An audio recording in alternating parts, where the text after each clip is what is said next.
हरि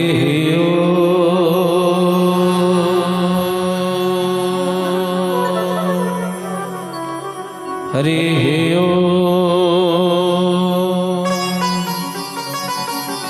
ओम नमो भगवते वासुदेवाय नमः।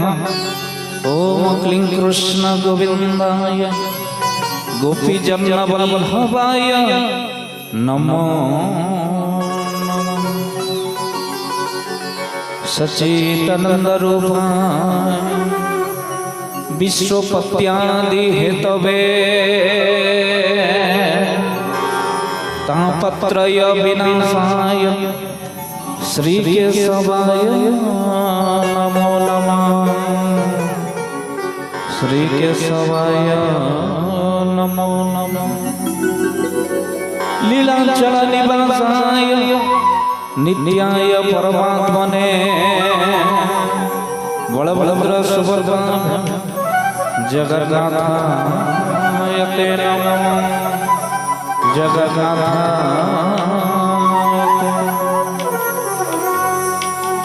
बोलिए सच्चिदानंद भगवान की जय।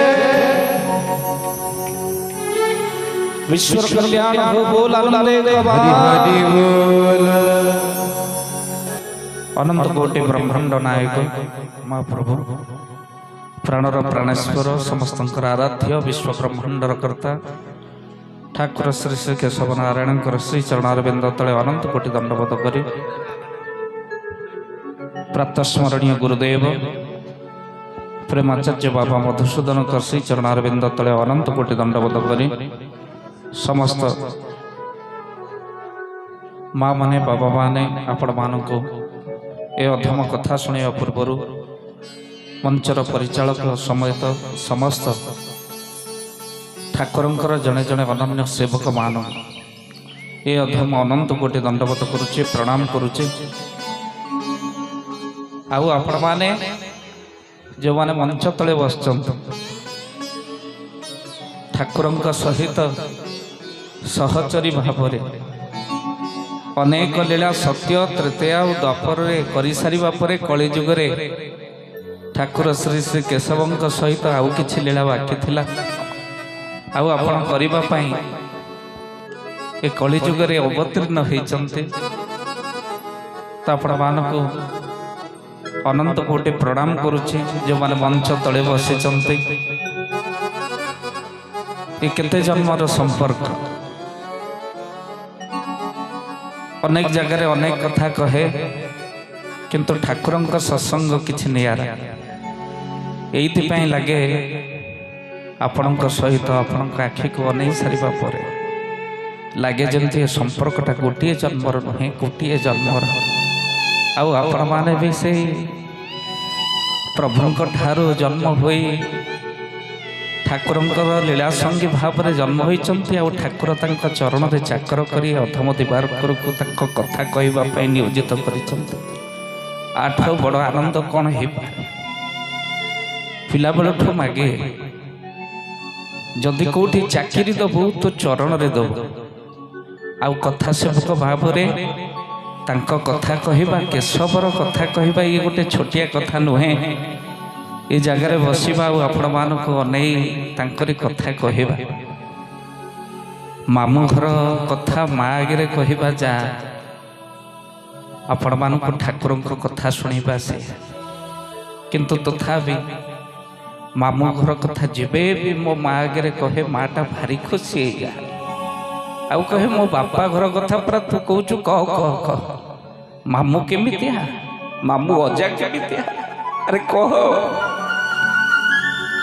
मोर दरटी भाषा खने खने कहला बेले से शुणा को आग्रह प्रकाश करे। आउ आपण सेमती दिवाकर ना शुणी जेतेक धाई आसी केवल मामू घर कथा परम पिता कथा को शुणा ये खने खने कहूथिबा पुअर कथा को शुणा तो आपण मानक पाखरे पिला बेले ये पद आपण माने समस्ते पढ़ी मु भी पढ़ी बरगड़ माटी जेब्रजपुर लीला करिबे तही केशव सुंदर ସେତେବେଳେ ବୁଝା ପଡୁନଥିଲା ଏ ବରଗଡ଼ ମାଟିଟା ବ୍ରଜପୁର ହେଲା, ଏଠି ଧନୁଯାତ୍ରା ହୁଏ। ହେଲେ କେଶବ ସୁନ୍ଦର କେମିତି ଲୀଳା କରିବେ ମୁଁ? କିନ୍ତୁ ଆଜି ପ୍ରମାଣିତ 16 ମଣ୍ଡଳର ଭକତ ନରସିଂହ କ୍ଷେତ୍ରରେ ଠାବ, ଅଚ୍ୟୁତ କହି ରାମରେ ଏଇ କଥାଟି ଧ୍ରୁବ। ଆଜି 16 ମଣ୍ଡଳର ଭକ୍ତ ଏକାଠି ହେଇଛନ୍ତି ଏ କ୍ଷେତ୍ରରେ। ହରି ବୋଲ ହୁଳହୁଳି ଟିକେ ପଡୁ ବୋଲ ଆନନ୍ଦ ଏକବାର ହରି ହରି ବୋଲ। ଆଉ ହେ ସୁଧୀ ସଜ୍ଜନ, କାହାକୁ ପଚାରିଲା ବେଳକୁ କିଏ କହୁଛି ମୁଁ ନବରଙ୍ଗପୁରରୁ ଆସିଛି, କିଏ କହୁଛି ମୁଁ ଝାରସୁଗୁଡ଼ାରୁ ଆସିଛି, କିଏ କହୁଛି ମୁଁ ଦେବଗଡ଼ରୁ ଆସିଛି।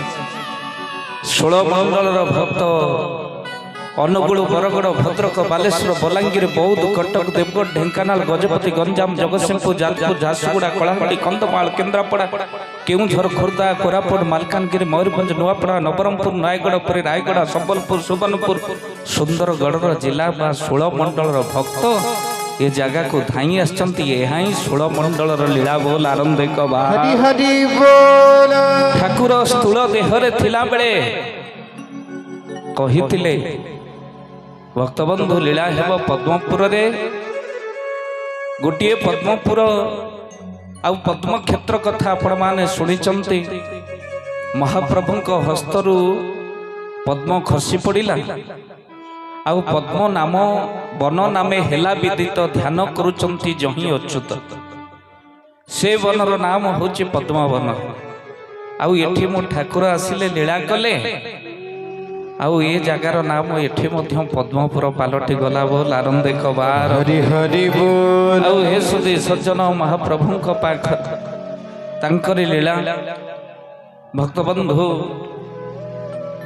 ଜନ୍ମ କର୍ମଂ ଚମେ ଦିବ୍ୟಂ ଏବଂ ଯୋ ବେତି ତତ୍ତ୍ୱତ ତିକ୍ତଂ ଦେହ ପୁନର୍ଜନ୍ମ ନୈତି ମାମେତି ସର୍ଜୁନ। ଭଗବତ ଗୀତାରେ ଭଗବାନ କହିଲେ, ହେ ଅର୍ଜୁନ, ଜନ୍ମ କର୍ମ ହେଉଛି ମୋର ଦିବ୍ୟ। ଇଏ ଦିବ୍ୟତାକୁ ଯିଏ ଶ୍ରବଣ କରେ ତାର ଆଉ ପୁନର୍ଜନ୍ମ ହୁଏ ନା। ତେଣୁ ଆପଣମାନଙ୍କର ଆଉ ପୁନର୍ଜନ୍ମ ନାହିଁ। ଏଇ ଜନ୍ମରେ ହିଁ ଠାକୁର ଆପଣଙ୍କ କୋଳକୁ ନେଇଯିବେ।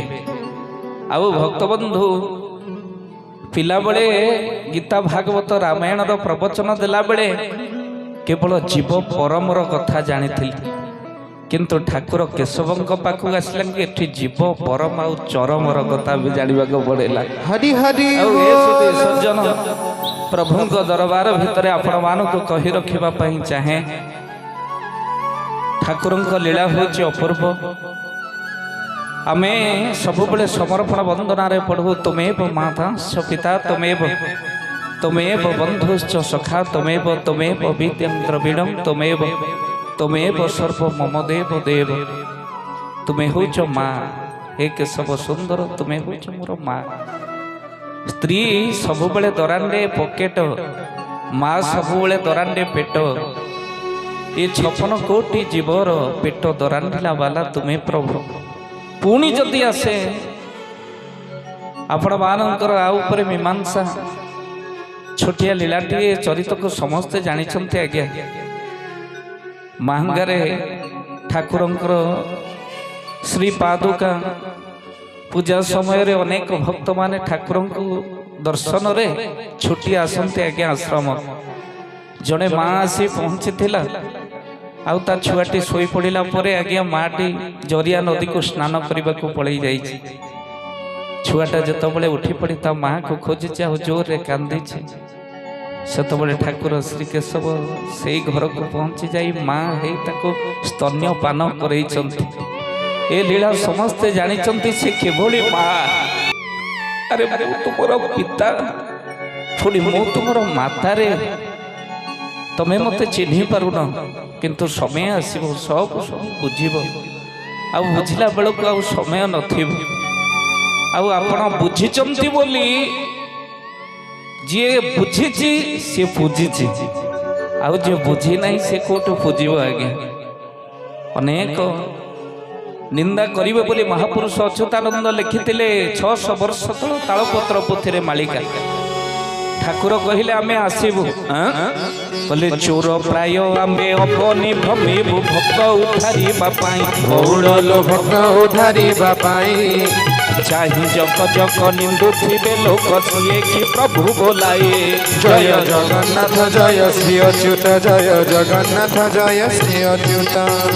ମହାପୁରୁଷ କହିଲେ ଆଜ୍ଞା କହିଲେ ଚୋର ପ୍ରାୟ ଆମେ ଅବନି ଭ୍ରମିବୁ ଭକ୍ତ ଉଦ୍ଧାରିବା ପାଇଁ ଭକ୍ତ ଯେତେବେଳେ ଡାକିଛି ଆଜ୍ଞା ଭଗବାନ ଆସିଛନ୍ତି ଅନେକ ଆଜ୍ଞା ପ୍ରମାଣ ଇଏ ତ ନରସିଂହ କ୍ଷେତ୍ର ନୃସିଂହଙ୍କର ପୀଠ ମାଳିକା ବର୍ଣ୍ଣିତ ପବିତ୍ର କ୍ଷେତ୍ର ଆମେ ଯେତେ ଆଜ୍ଞା ଏଠି ବସିଛେ ଆଜି ହାତ ଯୋଡ଼ିଦେବା ଆଉ ଗୋଟିଏ କଥା ଠାକୁରଙ୍କୁ ଆଜ୍ଞା ମାଗିବା ଆପଣ ଜୀବନରେ କ'ଣ କେଶବକୁ ମାଗିଛନ୍ତି ମୁଁ ଜାଣେ ନା ଠାକୁର ଚରମନାଥ ଗୁରୁସ୍ୱାମୀଙ୍କୁ କ'ଣ ମାଗିଛନ୍ତି ସ୍ଥୂଳରେ ଥିବା ବେଳେ ମୁଁ ଜାଣେ ନା କିନ୍ତୁ ଆଜି ସୁନ୍ଦର ଅବସର ଠାକୁର ବସିଛନ୍ତି ଆଜ୍ଞା ସମସ୍ତେ ମାଗିବା ଆଉ ମାଗିବାରେ ଗୋଟିଏ କଥା ମାଗିବା ଠାକୁରେ ହାତ ଗୋଡ଼ ଚଳୁଥାଉ ଥାଉ ଟିକେ ନେଇଯିବୁ ବିଛଣାରେ ପକେଇବୁନି ଠାକୁରେ ହାତ ଗୋଡ଼ ଚଳୁଥିବା ଯାଇ ସମସ୍ତେ ଏଠି ନିଜର ହାତ ଗୋଡ଼ ବନ୍ଦ ହେଇଗଲେ କିଏ କାହାର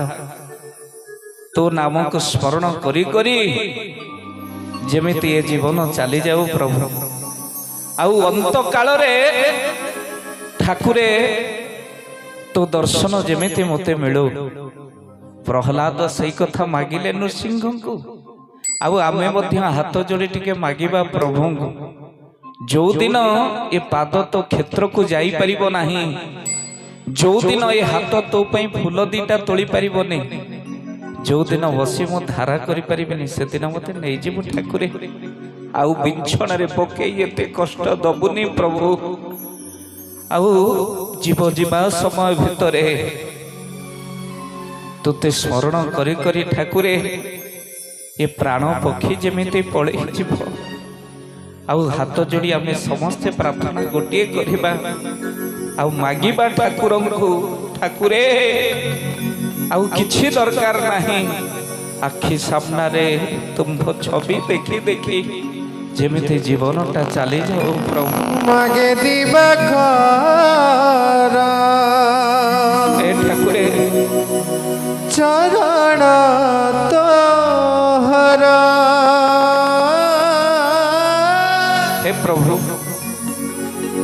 मागे दिवाकर जीवन आरंभ मागिबा और शेष मागिबा केवल एतिके हो प्रभु चरण तोहर प्राण जाओ तोते स्मरी हे प्रभु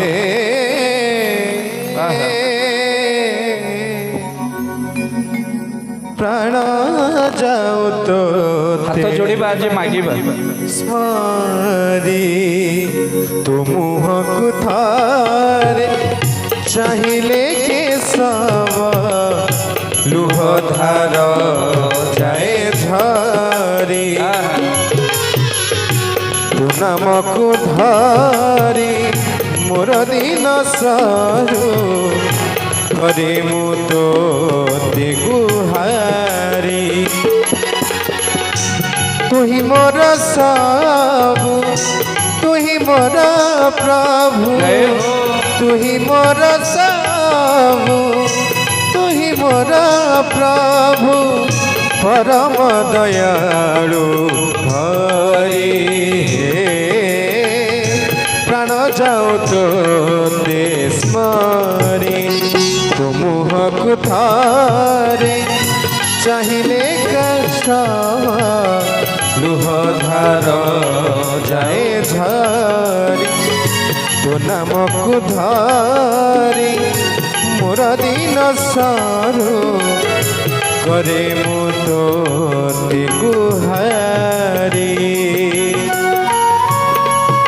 हे प्रभु ये संसार कामिनी कांचन प्रति मो मोह गुड़क सब दूरे दे तुम पाद पद्म रखिदियो महाप्रभु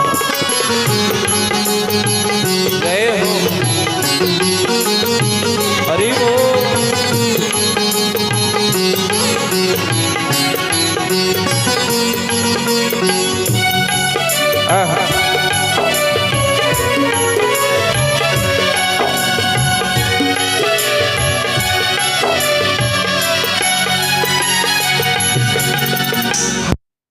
तुम्हारी क्षेत्रे गमन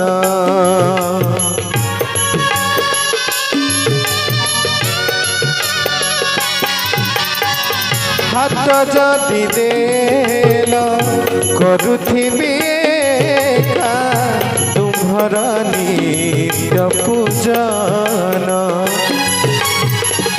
पाद जदि देल धाउथिबि एका तुम्हरी क्षेत्रे गमन मुहि महादुखी तुम्ही महाबाहु मुहि महादुखी तुही महाबाहु जगते पड़ुछि हुरी प्राण जाऊ तोते स्मरी तुमुहकु थारे चाहिले के समा लुह धारा जाए झरी तोर नाम धारी मोर दिन सारू करे मु तोते गुहारी मागे दिवाकर चरण तोहर मागे दिवाकर चरण तोहर प्राण जाऊ तोते स्मरी प्राण जाऊ तोते स्मरी तुमुहकु थारे चाहिले के लुह धार जाए झरी तोर नाम धारी दिन सारू मोर करे मु तोते गुहारी मागे दिवाकर चरण तोहर मागे दिवाकर चरण तोहर प्राण जाऊ तोते स्मरी प्राण जाऊ तोते स्मरी मुहकु थारे चाहिले के समा लुह धार जाए झरी तोर नाम धारी मोर दिन सारू करे मु तोते गुहारी परम दयालु हरि जगते पड़ुछि हुरी प्रभुଙ୍କ सदिच्छा पूर्ण हो बोल आनंदे हरि हरि बोल ଆଉ ଯୋଉ ଦିନ ଆମେ ଗୁରୁ ସେବା କରିବା ମାଲ ପଢା ପାଠ ହିଁ ପଢିବା ଆଉ କଳିଯୁଗରେ ତ ଗୁରୁ ପରମ୍ପରା କୁଆଡେ ପଢେଇବ ଆଜ୍ଞା ମହାପୁରୁଷ ଲିଖିଥିଲେ ଆଜ୍ଞା କହିଲେ ଗୁରୁଙ୍କୁ ଶିଷ୍ୟ ଯେ ମାନିବେ ନାହିଁ ଗୁରୁ ମାନିବେ ନାହିଁ ଗୁରୁଙ୍କୁ ଦେଖି ଲୁଚିବେ ନାହିଁ ସେ ଲୁଚିବେ ନାହିଁ ଗୁରୁଙ୍କୁ ଶିଷ୍ୟ ଯେ ମାନିବେ ନାହିଁ ଗୁରୁଙ୍କୁ ଶିଷ୍ୟ ଯେ ମାନିବେ ନାହିଁ ଗୁରୁଙ୍କୁ ଦେଖି ଲୁଚିବେ ନାହିଁ ଗୁରୁଙ୍କୁ ଦେଖି ଲୁଚିବେ ନାହିଁ ଆଉ ଆଜ୍ଞା ଗୁରୁ କଣ କରିବେ କହିଲେ ଗୁରୁଙ୍କୁ ଶିଷ୍ୟ ଯେ ମାନିବେ ନାହିଁ गुरुଙ୍କୁ ଦେଖି ନ ଲୁଚିବେ ଯାଏ ଆଉ ଭକ୍ତବନ୍ଧୁ ଯାହା ଲେଖା ହେଇଥିଲା ମା ସତ୍ୟ ହେଲା ଏବେ ଆମେମାନେ ଗୁରୁ କରିବା ପ୍ରତିବଦଳରେ ସେଇ ସୁଧୀ ସଜ୍ଜନ ଗୁରୁଙ୍କର ସଙ୍ଗ ଲାଭ କରିବା ପ୍ରତିବଦଳରେ ଗୁଣ୍ଡାମାନଙ୍କ ସଙ୍ଗ ଲାଭ କରୁଛୁ ମାନେ ସତ୍ସଙ୍ଗ କରିବା ପ୍ରତିବଦଳରେ ସବୁବେଳେ ଅସତ୍ସଙ୍ଗ କରୁଛୁ କୁସଙ୍ଗରେ ମାତିଛୁ ଯୋଉଦିନ ସତ୍ସଙ୍ଗରେ ମନ ଦବା ସେଦିନ ହିଁ ଆମର ଉଦ୍ଧାର ହବ ଆଉ ଭକ୍ତବନ୍ଧୁ କଳିଯୁଗ ଭିତରେ ଆଉ ଗୁରୁ ପରମ୍ପରା ରହିବ ନାହିଁ ଛୋଟିଆ କଥାଟିଏ ମନେ ପଡି ଦିନ ଗୁରୁ ଶିଷ୍ୟ ମାଲୋ ସମୁଦ୍ର ବେଳାଭୂମିରେ ବୁଲୁଥିବା ସମୟରେ ଶିଷ୍ୟ ଗୁରୁଙ୍କୁ କହିବାକୁ ଲାଗିଲା ଗୁରୁଦେବ ପ୍ରବଳ ଜୋରରେ ଭୋକ ହେଲାଣି କଣ କରିବା गुरुदेव कहले रह व्यस्त हो ना टंकाटिए मो पाखरे नहीं मु कौन तते देवी शिष्य कहला घर छाड़ी आपण पाखक आसवा वृथा ଗୁରୁଦେବ କହିଲେ ରହ ରହ ରହ କଣ ଗୋଟିଏ ବ୍ୟବସ୍ଥା କରୁଛି ମୁଁ। ସମୁଦ୍ର ବେଳାଭୂମି ବଡ ବୋର୍ଡରେ ଲେଖା ହେଇଛି। କହିଲେ ମିଳିଗଲା 500 ଟଙ୍କା। ନା କେମିତି? ନା ରେ ଦେଖ ଲେଖା ହେଇଛି ବଡ ବଡ ଅକ୍ଷରରେ ସମୁଦ୍ରରେ ଯେ ବୁଡି ଯାଉଥିବ ତାକୁ ଉଦ୍ଧାର କଲେ ଟଙ୍କା 500 ମିଳିବ। ଶିଷ୍ୟ କହିଲା ଗୁରୁଦେବ କେତେବେଳେ କିଏ ବୁଡିବ ତାକୁ ଉଦ୍ଧାର କରିବା ଟଙ୍କା 500 ମିଳିବ? ଗୁରୁଦେବ କହିଲେ ଆରେ ଶିଷ୍ୟ ତ ମୁଣ୍ଡରେ ବୁଦ୍ଧି ନାହିଁ, ଗୋଟେ କାମ କରିବା ମୁଁ ଯାଉଛି ବୁଡିବି। ଏଇ ସମୟ ଭିତରେ ଆମର ତ 4-5ଟା ଗାମୁଛା ଅଛି ତାକୁ ଗଣ୍ଠି କର, ମୁଁ ବୁଡିଲା ବେଳେ ପକେଇଦବୁ ଆଉ ସେତେବେଳେ ମତେ ତୁ ଉଦ୍ଧାର କରିବୁ। ଟଙ୍କା 500 ମିଳିବ, ତୋର 100 ମୋର 400 ଗଲା କାମ ସଇଲା। ଶିଷ୍ୟ କହିଲା ଗୁରୁଦେବ ଆପଣଙ୍କୁ ମାନିବାକୁ ପଡିବ ନା, ସେଇଥିପାଇଁ ମୁଁ ଗୁରୁ ତାପରେ ତୁ ଶିଷ୍ୟ। ଏଥରକ ଗୁରୁ ଗଲେ ବୁଡିବାକୁ। ମିଛରେ ବୁଡୁ ବୁଡୁ ଗୁରୁଦେବ ସତରେ ବୁଡିବାକୁ ଲାଗିଲେ। ମା ଏଥରକ ଡାକ ପକେଇଲେ ଆରେ ଶିଷ୍ୟ ଆରେ ବୁଡି ଗଲି ରେ ଉଦ୍ଧାର କର। କାହିଁକି ଶିଷ୍ୟ ଶୁଣନ୍ତା? ଗୁରୁଦେବ ପାଣି ଭିତରେ ଥାଇ କହିଲେ ଆରେ ତୋର ପଛେ 400 ମୋର ପଛେ 100, ଏବେ ପଛେ ଉଦ୍ଧାର କର। ଶିଷ୍ୟ କହିଲା ଗୁରୁଦେବ ଆପଣ ଉପର ବୋର୍ଡ ପଢିଛନ୍ତି ତଳ ବୋର୍ଡ ପଢି ନାହାନ୍ତି। ଉପର ବୋର୍ଡରେ ଲେଖା ହେଇଛି ସମୁଦ୍ରରେ ଯିଏ ବୁଡି ଯାଉଥିବ ତାକୁ ଉଦ୍ଧାର କଲେ 500 ଟଙ୍କା ମିଳିବ। ମୁଁ ତଳ ବୋର୍ଡ ପଢିଲି ସମୁଦ୍ରରୁ ଯିଏ ଶବ ଉଦ୍ଧାର କରିବ 5000 ପାଇବ। ମୁଁ ଅପେକ୍ଷା କରିଛି ଆପଣ କେତେବେଳେ ଶବ ହେବେ ବୋଲ ଆନନ୍ଦିକ ବାହାର। ହରି ହରି ବୋଲ। କଳିଯୁଗରେ ଆଜ୍ଞା ଆଉ ଗୁରୁ ପ୍ରେମୀ କାହାନ୍ତି ଆଉ ହେ ସୁଧୀ ସଜ୍ଜନ, କିନ୍ତୁ କଳିଯୁଗରେ ଗୁରୁ ଆଶ୍ରା କରି ନର ଭବ ସିନ୍ଧୁରୁ ତରିବ। ଆଉ ସେଥିପାଇଁ ମହାପୁରୁଷ ଲେଖିଥିଲେ ଯାଇ ଫୁଲ ମାଳିକାରେ କଣ କହିଲେ? କହିଲେ ବେଳୁ ସାବଧାନ ହୁଅ, ବେଳୁ ସାବଧାନ ହୁଅ, ବେଳୁ ସାବଧାନ ହୁଅ, ବେଳୁ ସାବଧାନ ହୁଅ। ଏକାକ୍ଷର ଜପି ଦିନ କଟାଅଲୋ ଯାଇ ଫୁଲ, ତୁଇ ଗୀତା ଭାଗବତ ଗାଅ, তুই গীতা ভাগবত গাও, তুই গীতা ভাগবত গাও, তুই গীতা ভাগবত গাও।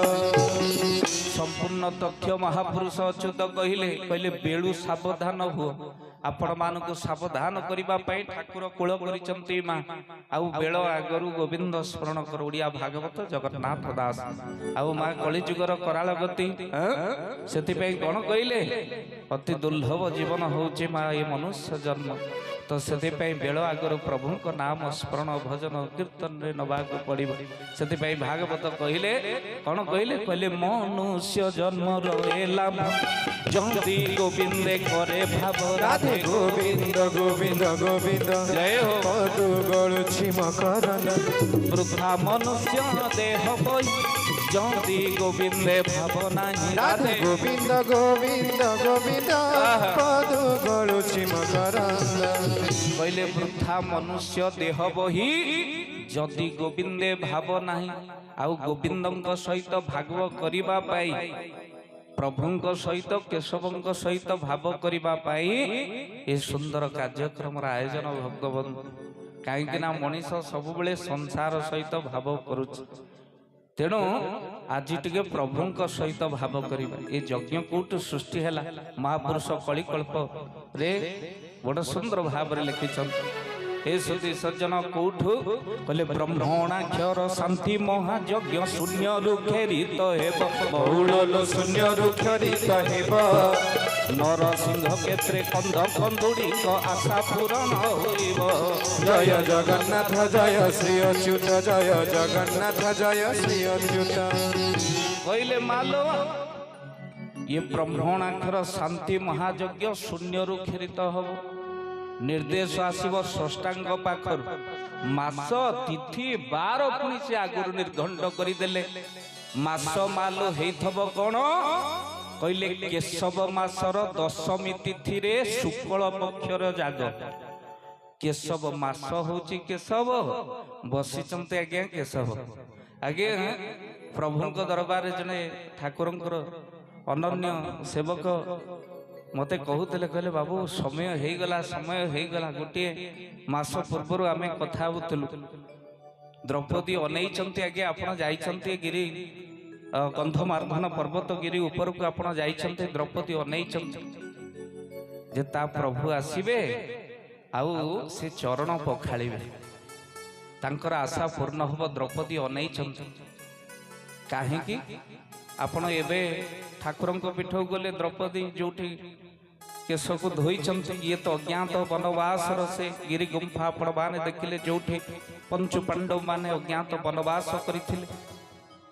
ଦ୍ରୌପଦୀ କହିଲେ ମୋତେ ବସ୍ତ୍ର ଦେଲା ବାଲା ଅପେକ୍ଷା କରିଛନ୍ତି। ସିଏ କହୁଥିଲେ ଆଜ୍ଞା, କହିଲେ ଦେଖିବା ସେଠି କିଏ ପହଞ୍ଚୁଛନ୍ତି ଆଉ ଦ୍ରୌପଦୀ ଅପେକ୍ଷା କେମିତି ପୂର୍ଣ୍ଣ ହଉଛି, ପ୍ରଭୁ କାହା ପାଦକୁ ଦ୍ରୌପଦୀ କାହା ପାଦକୁ ପ୍ରକ୍ଷାଳନ କରୁଛନ୍ତି। କିନ୍ତୁ ଆପଣମାନେ ଆଶ୍ଚର୍ଯ୍ୟ ହେବେ, ଠାକୁରଙ୍କର ଶ୍ରୀପାଦୁକା ଆସିଲା ଯେତେବେଳେ ଦ୍ରୌପଦୀଙ୍କର ମନ ଆନନ୍ଦ ହେଇଗଲା। କାହିଁକି ନା ଜନ୍ମ ଜନ୍ମର ଅପେକ୍ଷା ଆଜି ଦ୍ରୌପଦୀଙ୍କର ପୂର୍ଣ୍ଣ ହେଇଯାଇଛି।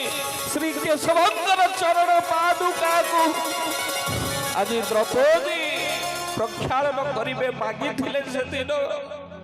ଅଗ୍ରେ କରୁଣା ମାଥ ପାଣ୍ଡବାନାଂ ଦୁଃଶାସନେ ନାହୃତ ବସ୍ତ୍ର କେଶ কৃষ্ণা তদাক্রোশ দদন্যনাথা গোবিন্দ দামোদর মাধবেতি হে গোবিন্দ হে কেশব হে মাধব মতে বস্ত্র দেলা বালা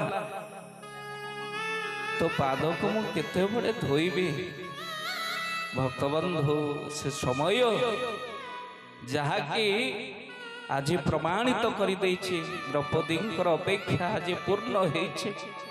ଆଉ ଠାକୁରଙ୍କର ଶ୍ରୀପାଦୁକା ଆସିଲା। ଆଉ ଶୂନ୍ୟରୁ ପ୍ରତିଦିନ ରାତ୍ରିରେ ମହାପୁରୁଷ ଲେଖିଛନ୍ତି ଦ୍ରୌପଦୀ ଶୂନ୍ୟରେ ମାଲୋ ଆସି ପହଞ୍ଚି ଠାକୁରଙ୍କର ଶ୍ରୀପାଦୁକାଙ୍କୁ ନିଜର ପଣତରେ ପୋଛି ଦଉଛନ୍ତି। ଆଉ ତାପରେ ଅଦୃଶ୍ୟ ଭାବରେ ତାଙ୍କର ଆଶା ପୂର୍ଣ୍ଣ ହେଇଛି। ନିଜର ଆଖି ଲୁହରେ ସେ ପାଦୁକା ଉପରେ ଦିଧାର ଢାଳି ଦେଇ जन्म जन्मर अपेक्षा जे पूर्ण ହେଇଛି बोल आनंदे कबार हरि हरि बोल। आउ हे सुधी सज्जन कहले ए तत्व को केही जानती नहीं, शिष्य रामदास अच्युते कही बोल आनंदे कबार हरि हरि बोल। कहले कथा को श्री गुरु अच्युत पद्म बनरे तांको प्रिय शिष्य रामदास को कहिथिले। कहले सेदिन पूर्ण हेबो जो दिन ब्रह्मणाक्षर शांति महायज्ञ एई नरसिंह पीठरे अनुष्ठित हेबो सेदिन बांछा पूर्ण हेबो बोल आनंदे कबार हरि हरि बोल। आउ मालो अपेक्षार अंत घटिला। आउ महापुरुष मध्य इंडिकेट करिसंती। आउ कोन इंडिकेट करिसंती ये 2023 मसिया महापुरुष लिखिना बोले